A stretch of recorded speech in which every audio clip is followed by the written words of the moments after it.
Hey Antwan, how you doing? Hey, how you doing? It is so good to see you. It's It good. seems like while I talk to you, it's dark, and now it's dark again. We're talking again. We always talking in the dark.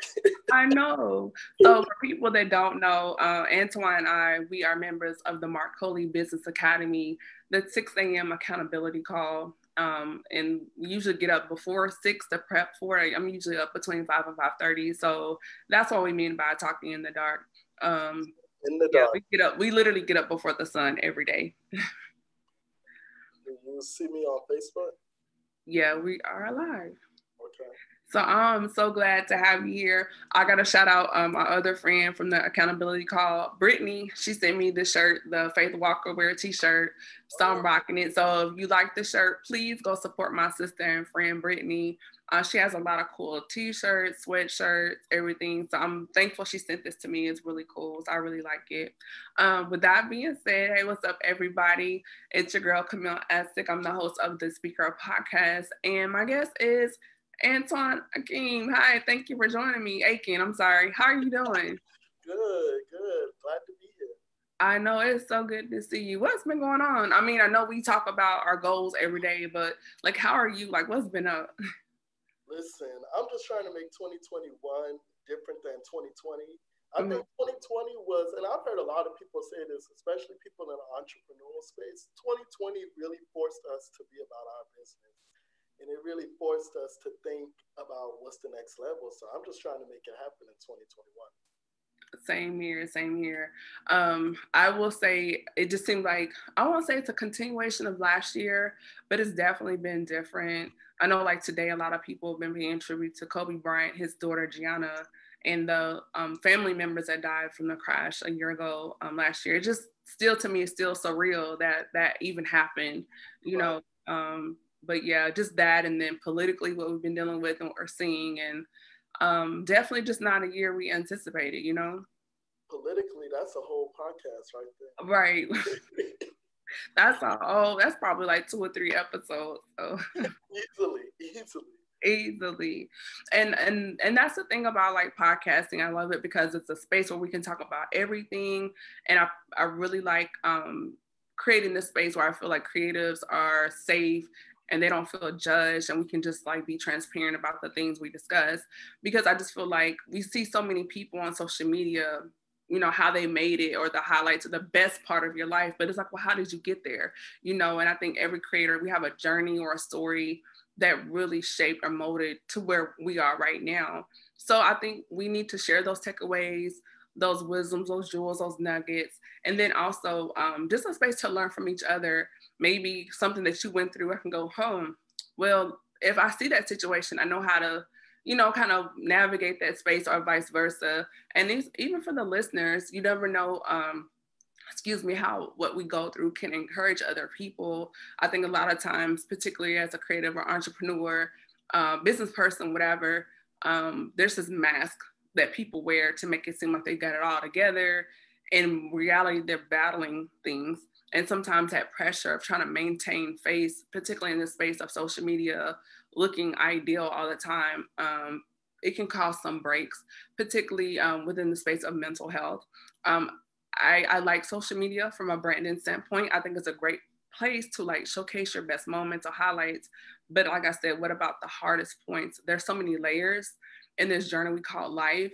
And I think we should talk about that, especially like tonight, we're going to talk about mental health and Black men and have that conversation. So, Antwan, for those that don't know you, can you just let the listeners and viewers know who you are? So, like I said, my name is Antwan Aiken. Thank you for having me on, and thank you for allowing me to talk about a topic that I'm very passionate about, not only professionally, but personally, because this is real life. So, I'm a licensed psychotherapist, so that's kind of my professional identity. I work primarily in an emergency room, so I work with very acute patients. I've worked in an outpatient setting before where I worked and did a little bit more traditional therapy. Mhm. And then outside of that, of course, as you already know, I'm also an entrepreneur. So I have my own foundation, the Aiken Foundation, and I also own and operate a subway. So two very different things, but it comes together. Yes. Yes. And you don't play about the subway because we hear about it. Every day, every day, every The single machine is down, and I got inspection coming. Let's get this together. listen, listen, and as we grow, it's just gonna get even more. But I'm Yeah. excited about it. And you said something about the emergency room and working in that space, and I think that's so important because we've seen particularly Black people, people within our community that look like us that have mental health emergencies, and the family members want to immediately call the police. And I think this is one of those things we need to talk about tonight to say we're thankful for law enforcement, but they are not trained to deal with mental health emergencies. And because most of them are in our communities, they don't look like us, they're not familiar with our culture and how we move about life. And then there's this high alert panic situation. And at the end of the day, somebody dies and it's not the police. So can you touch on for those that are not, but let's run it back. So for someone that has a family member that deals with mental health, what are steps they can take before that situation happens? Like, should they have an emergency care plan, put it on the fridge like you would any other emergency plan? How should they have a plan like that for their home? So if that happens, what should that family member do? And what would be the best way to handle that? So that way their family member is getting the care that they need and they are alive. So that is a really good question, and I'm really glad that you asked that because that's not something that I'm asked often, but that is something that I share with my patients and their families.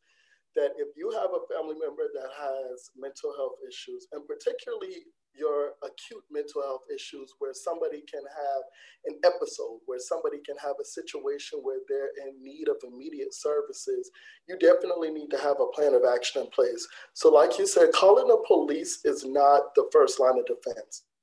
I think that there are emergency situations where you call the police. So if you have a family member that is trying to commit violence on themselves or someone else, you need an emergency situation. But if you have a family member where you can stabilize long enough until someone can get there, you definitely need to go that route. So in Georgia, and every state has a 24/7 mental health intake, if you will, that they operate. So of course I'm familiar with Georgia because we live in Georgia, but every state has one. So in Georgia is the Georgia Crisis and Access Line. And I would contact them because those are licensed clinicians that will actually come out to the scene and they will triage the situation and they will make a determination at that time as to whether that person needs to be taken to the hospital against their will or whether that person can remain in the community and they can provide them services that they need. And like I said, every state has that same type of response. I'm just more familiar with the process in Georgia. So once they come out there, let's say they make a determination that that person needs to go to the hospital against their will, they'll sign them on what's called a 1013. And it's that in a lot of states. Every state calls it something different, but most states do call it a 1013. And they'll go to the hospital against their will, and that's when I'll see them. Okay. And just so the viewers and listeners can understand how serious this is, I remember, I want to say around October, August, there was a case or the video came out, Rochester, New York Police Department, where a man was having a mental health episode, emergency, and he was in the snow, nude, and they put a bag over his head. They never bothered to clothe this man. They were making fun of him. The body cams revealed everything. And long story short, he died. And it was because they mishandled him because he was having a mental health emergency. And particularly, we see this with a lot of Black men. We've seen, stories of people with mental health. One young man, he was tied up to a police horse and they were like parading him down the street, shaming him. So can you really emphasize to the viewers how important it is that they have this plan together, do their best, like, hey, do not call 911 right now if it's not, like you said, a violent, life-threatening situation, and to use the mental health action plan instead? Yes, that's a very good point because at the end of the day, you know your family members more than law enforcement. When law enforcement come on the scene, in their defense, they're going to respond to a situation because you've called them to an emergency. Mm-hmm. And it's going to be up to you as that family member having that insight of what this person's triggers are. So if a person is, let's say, actively psychotic or they have bipolar, you don't need to argue with them. You don't need to create a combative environment. At the end of the day, you need to create a safe environment until you can get a team out there that can adequately assess him and get him to the ER, him or her to the ER. So it's a matter of knowing what those triggers are and a matter of knowing that you don't want to intensify a situation and make it worse than what it needs to be.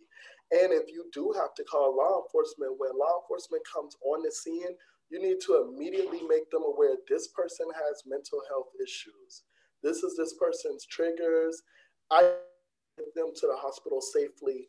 You need to make that aware. What I see a lot of times is that families will call law enforcement and they won't give them that background. Mm-hmm. And law enforcement will respond based on what they perceive to be as maybe a potentially dangerous situation.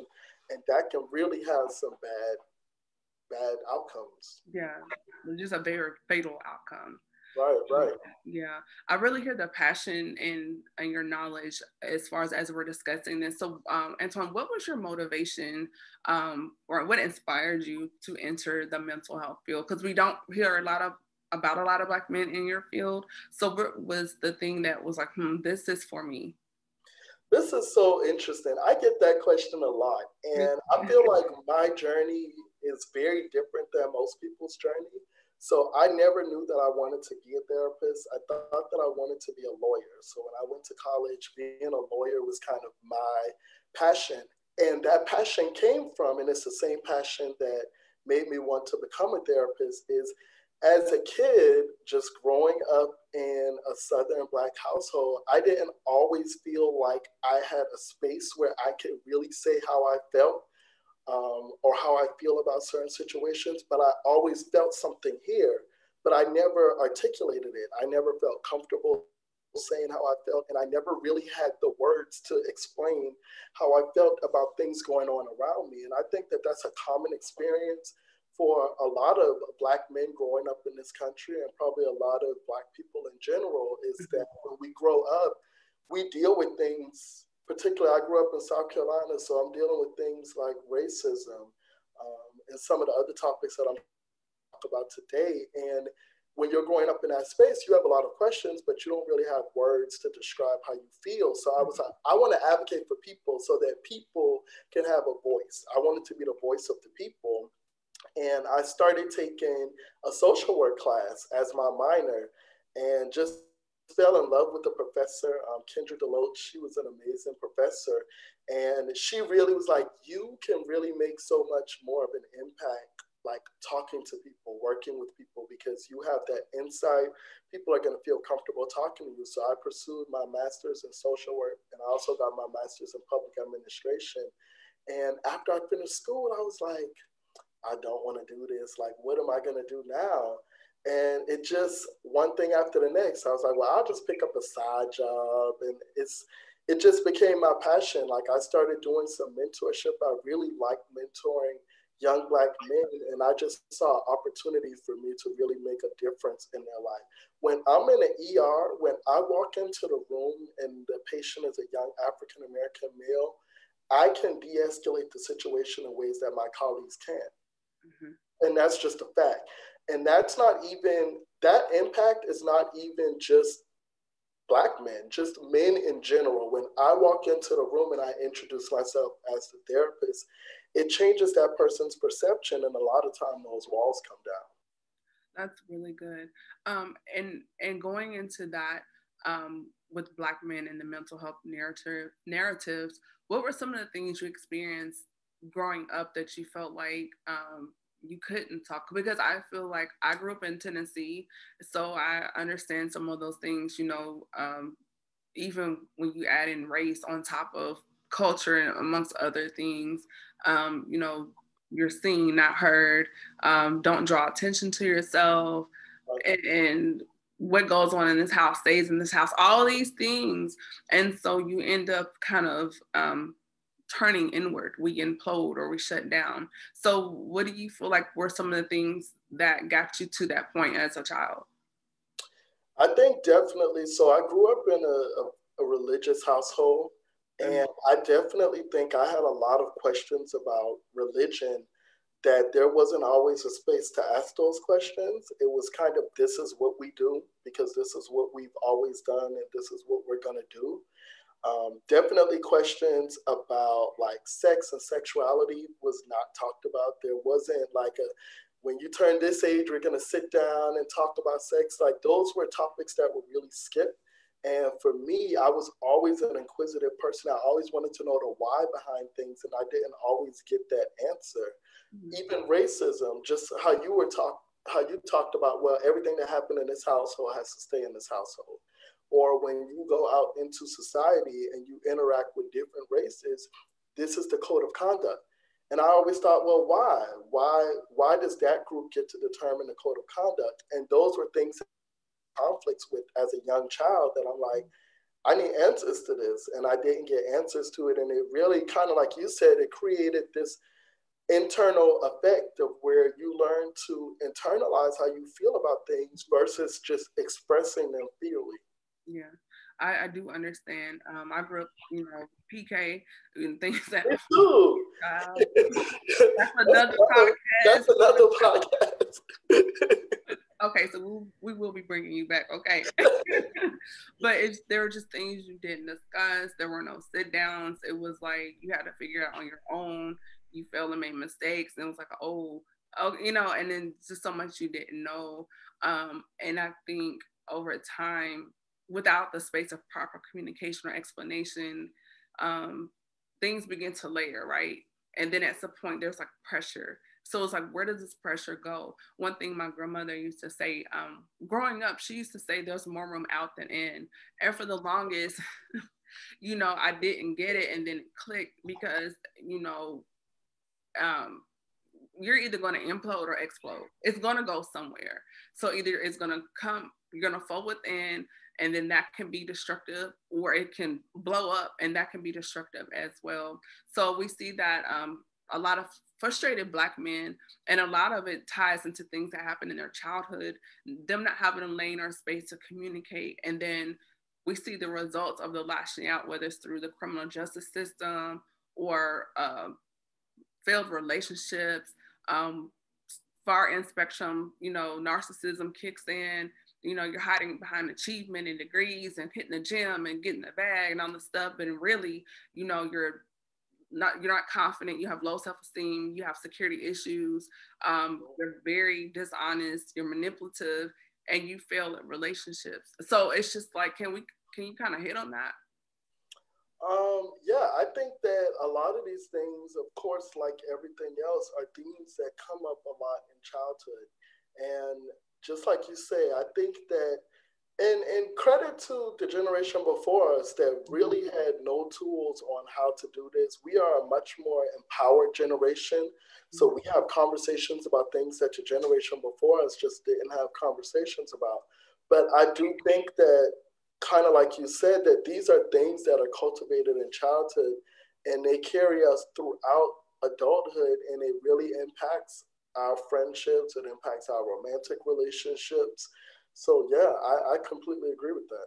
Yeah, I was listening to the Breakfast Club one time, and Charlemagne, shout out Charlemagne, he said something. He said, from Charleston, actually. Yeah, the Moncks Corner. Yeah, he's from Moncks Corner. It's like right outside of Charleston. That's okay, cool.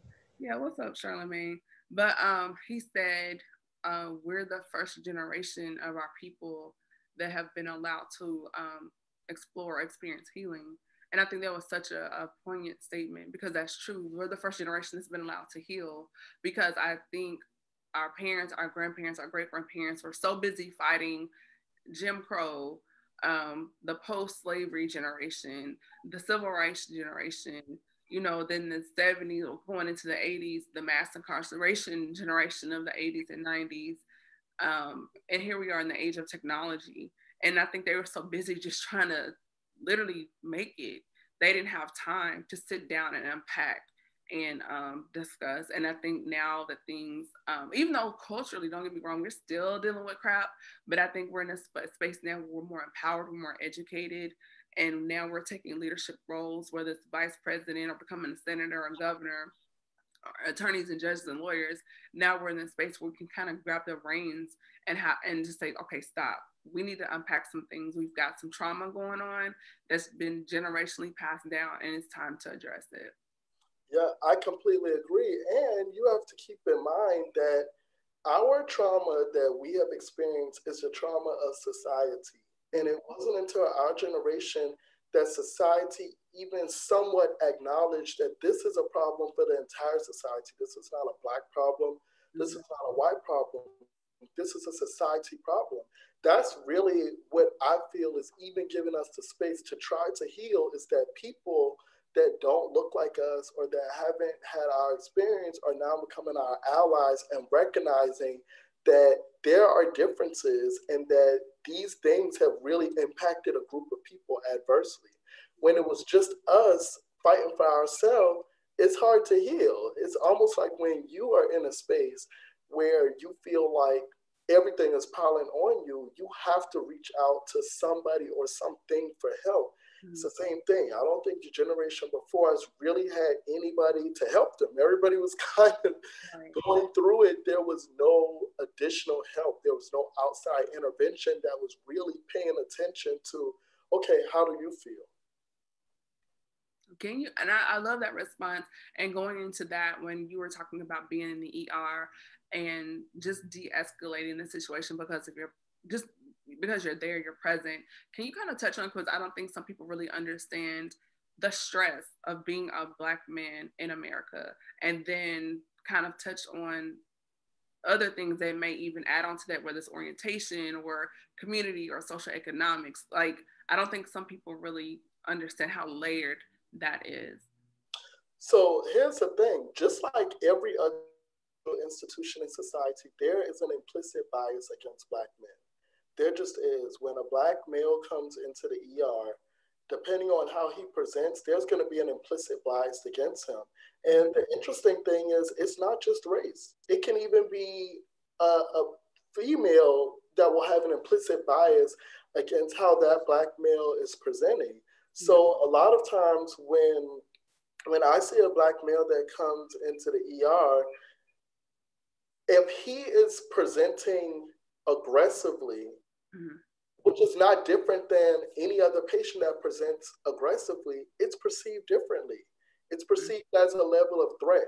So whereas with a white male, we may have 2 security guards, now there's 4. Why is that? They're the same size, they're both aggressive, but there's an implicit bias that this person is going to be more aggressive. So what does that do to that Black male patient? Now I feel targeted. Now I don't feel supported. Now I feel piled up. I feel piled on. Those are all things that those impact us. And when we experience that over and over in different aspects of society, what does it do to our confidence? What does it do to our self-esteem? What does it do in terms of depression? All of those are things that really impact us. And I think that as a healthcare system, and certainly as a mental health care system, we have to really look at what do we do that contribute to us, to this. Because a lot of times when I do get Black males that come into the ER, most times it's an involuntary situation.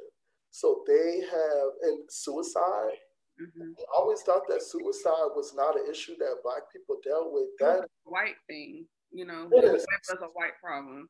Right, it is so not true. Self-harm, we always thought that self-harm was something that white females did. Like the cutting. Cutting, stabbing yourself, any kind of self-harm. Those are things that I'm increasingly seeing. What about hair pulling? Like, you know, pulling hair? Is that part of self-harm? It can be. It can be. Hair pulling is a lot of times more connected to anxiety. Okay. You'll see people that have like high anxiety that will pull their hair during stress. I do it too. Now that you done brought it up, now I'm touching my hair. So hair pulling is a little bit different. You don't typically see hair pulling as a method of self-harm. It's more anxiety. But you just like the stabbing, the cutting. stabbing, cutting, some kind of self-mutilation, picking, all of those are things that historically were white problems. You just did not see that in Black communities. But those are all things that I see across different races, mm-hmm. male and female. And I think that we have to acknowledge that this is no longer an issue that other cultures are dealing with. This is an issue that is in our community. Mm-hmm. And going into that, Antwan, because you are giving some great information and just great insight. I'm so glad you're here so we can have this conversation. So when we have these stigmas, why is it that Black men, in particular, they don't talk about how they feel? Whether, you know, my grandfather, I don't know about yours, but back in the day, if he had something on his mind, he was in the garage, or he was in the yard, in the garden, or messing with the tools, or fishing pole, or cleaning a gun. You know, it's just, he kind of just didn't talk. So why is that as far as now, as far as, are we seeing more Black men willing to talk, or what is that like? I wore this shirt just for that question. I love it. That's cool. Just for that question. This is socially constructed. Mm-hmm. This is not something that we agreed to. This is not something that we asked for. This is something that was socially constructed. This is what society told us our path was. Society didn't tell us, and when I say us, I mean as a Black male, society didn't tell me my path was. Society told me my path was something else. To shut up and dribble, that's what they said. Yeah, seriously. So I think that is what goes into a lot of times that resistance, that we have never as a race, and certainly as a Black male, been given an opportunity to say it's okay to seek out help. It's okay to talk to somebody else. It's okay to be vulnerable. We've never been given that space. Mm-hmm. When you think about it, that is a norm that has been socially constructed since slavery. Mm-hmm. There was not a space for you to complain about how you felt about things. You just had to take it, and you had to continue taking it. And if you complained, there were going to be consequences.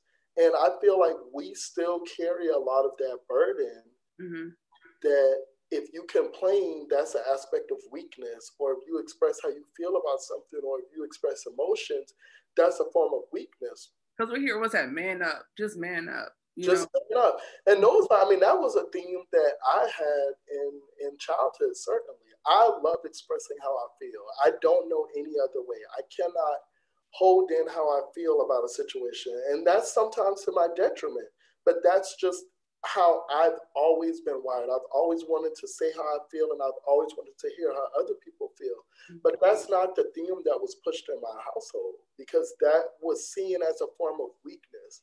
If you now express to me how you feel, now I can use that, or people can use that against you once they know how you feel.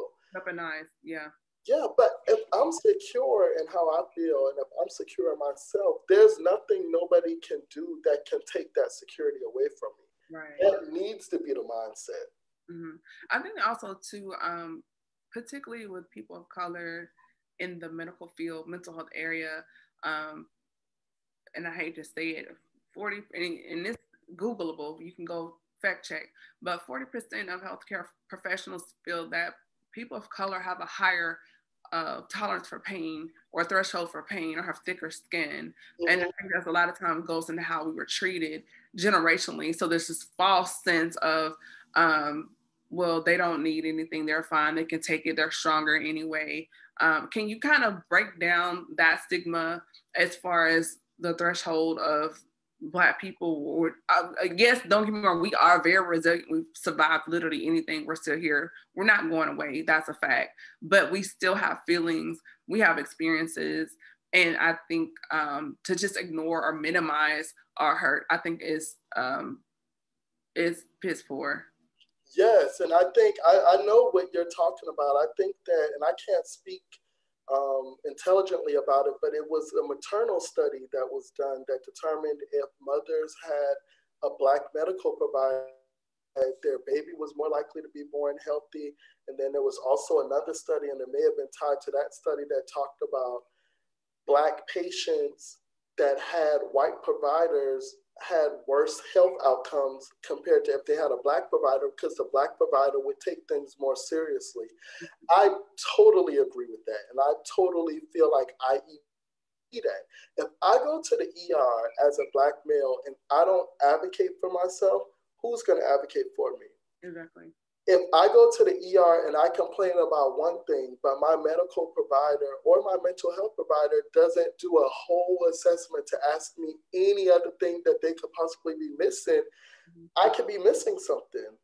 If you don't do that full assessment, and I think I certainly see that with mental health, I think that if a Black male comes to the ER and they complain about being depressed, that may not be taken as serious. And it could be because maybe I'm not crying, I'm not a crier, or maybe I'm not showing the same level of emotion as another race male, but it's still the same concern. I'm telling you that I'm in despair, that I need help, but there's a different perception, because I think there is this idea that we are more resilient and that we have that higher pain threshold. But again, that goes back to this.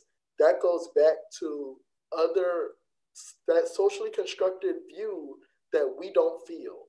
Right. It just, whatever happens to us happens, and we continue to roll with the punches. We don't address it. We don't acknowledge it. We just move on. Mm-hmm. And I think that ties into Black men and even Black people, period, not having trust in the medical community. We're seeing that now, even with COVID, the vaccine. A lot of people are like, hey, I'm not taking that right now. I don't trust it. It came out too soon. A lot of us, we still have Tuskegee back in our mind. We still have Henrietta Lacks. You know, they stole her DNA, which is still being replicated today, and amongst other things. So I feel that mental health, as I did growing up in church, that was such a taboo area. But it's like now, it's like, yo, you can have Jesus and a therapist. It's okay. Everything can't just be prayed away. You know, we love our pastors and bishops, but most of them, 98% of them, are not trained in the mental health field. We go to the doctor for everything else. We go to take our car in for oil changes and rotation of tires. We go to everybody about, oh, I want to start a business. We get consultation for that. We talk to everything about everything else but our mind. So can you kind of touch on how we first need to tear down these stigmas about mental health, whether it's in the Black community, in the Black church, and then two, finding a mental health specialist or a therapist that looks like you and you feel comfortable with. You might not find the one. It's like dating. The first time you go out, maybe you got to date them a little bit. Oh, for me, it's not me, it's you, or that conversation, and until you find someone. And I think once you do that, you'll begin to really experience another level of wellness within your life. Yes, I totally agree. I think that when you, and I don't even know, I haven't looked at the data on this. This is just based off what I see. Mm-hmm. Black patients will go to the doctor and they will take whatever medicine the doctor tells them. Mm-hmm. The doctor can offload all of this medicine on them. There's no questions. But we won't go to a therapist. And a lot of times when we do go to a therapist, the minute that we get challenged and we get pushed into an uncomfortable space, we want to retreat. And I see that a lot. So I definitely think it's important to find a therapist that you identify with. Mm-hmm. People identify with different things. So some males may not want to go to a male therapist. They may feel more comfortable talking to a female therapist. Mm-hmm. People feel if there's a race connection or if there's a sexual connection. I think that you have to acknowledge what is it that you're going to be comfortable with, and what is it that is going to be that connecting piece for you, because you're creating an alliance with this therapist. Right. There has to be a nexus. There has to be a connection. Yeah. So it's very important. And I always tell people that have had negative therapy experiences, it's like going to the doctors. You change doctors, you change dentists. For different reasons. It just, sometimes it doesn't work, but don't let that turn you off this therapy completely, because it can just be that it wasn't a good connection. So right. I think that that's very important for me. My therapist would need to be Black, because that's just, I think that's such a unique experience. Even though we're all different, there's a certain commonality with how we present in society. And that would be very important to me, that that person would need to be Black. And that person would need to be male for me, because again, I think as Black males, we present in society very differently than Black females. And that's not to say one is easier or harder. We just present very differently. And I would need that connection. I would need for that person to know that. But for other people, it's not as important. Yeah. And I think too, when you have someone that looks like you, there's some things that are just understood and you don't have to explain and give a backstory.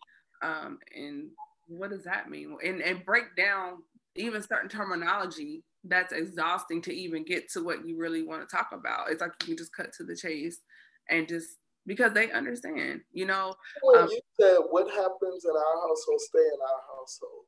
That is a cultural norm that's very unique to anybody can understand what those words mean, but when you said it, like I heard it, I knew exactly what that meant, because that is a cultural norm that shows up in a lot of Black households. And if you didn't grow up in a Black household, that may not be a norm that you're familiar with, or even why that norm came about. Yeah, and that's very true. I totally agree with that. One of my favorite shows is This Is Us. And throughout the season, the character Randall, he's dealt with anxiety, you know, throughout his young adult years. And now he's married with a family. He's had a couple of nervous breakdowns, and he finally got to a breaking point where he started therapy. And initially, he had a white female therapist, but then George Floyd happened, and then some other things happened, and then he switched to a Black male therapist, and now you really start to see the breakthrough as far as his pursuit of mental health, dealing with some things he's dealt with.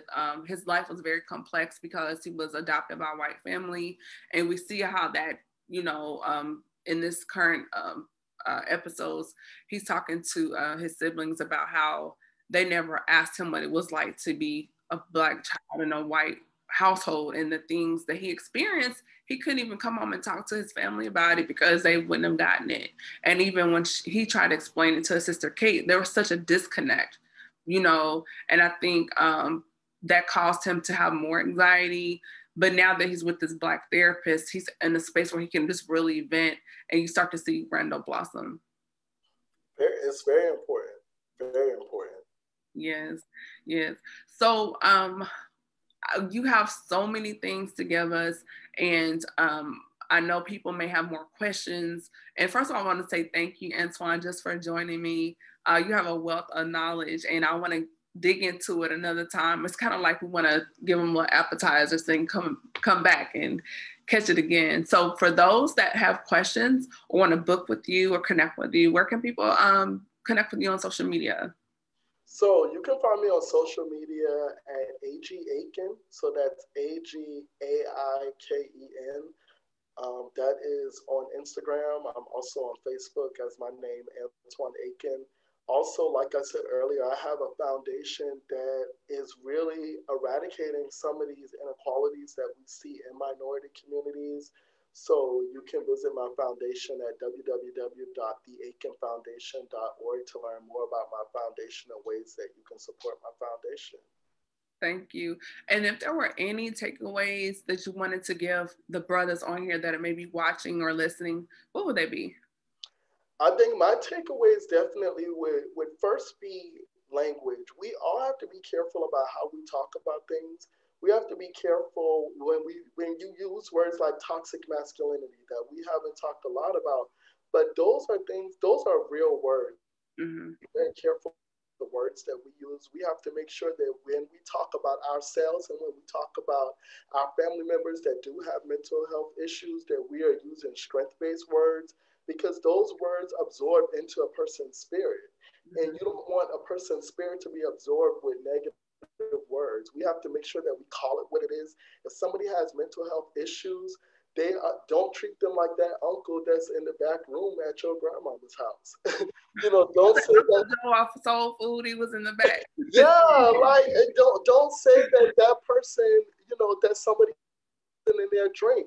Like, we have to be very intentional, and we have to call it what it is. If it's mental health, it's mental health. And we have to be careful not to use substitute words that make other people feel more comfortable, but what is it doing to that person that's actually dealing with it? You're not even acknowledging something that they're actually dealing with. So we have to be very careful with that. When we get to a place where we feel like we need therapy and we need somebody to talk to, we need to be proactive about that, and we need a village to support us in finding therapy. I love it. Oh, we're going to bring you back. Great conversation. Thank you so much, Antwan. And everyone, I hope you got something from this episode tonight. I'm your host, Camille Essick, and this is the Speaker Podcast. This is the podcast where innovators and creators connect. Until next time, guys, be blessed. Thanks for tuning in. Good night. Bye-bye. Bye.